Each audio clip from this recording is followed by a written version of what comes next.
Welcome to TV5 ప్రేక్షకులకు నమస్కారం.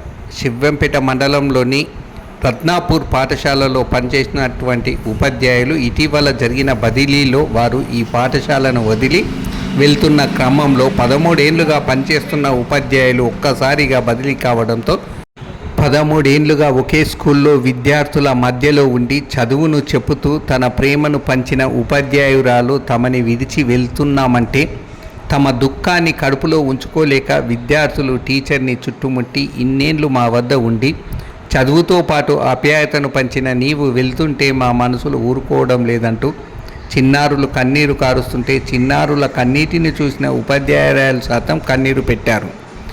ఇలాంటి ఆప్యాయతలు ఉపాధ్యాయులు పంచిన ప్రేమకు వారితో పంచుకున్న ఆప్యాయతను విద్యార్థులు విలపిస్తున్న సారాంశాన్ని చూసిన వారికి ఎవరైనా తట్టుకోలేని ఆప్యాయత అనురాగం అంటే ఇదే.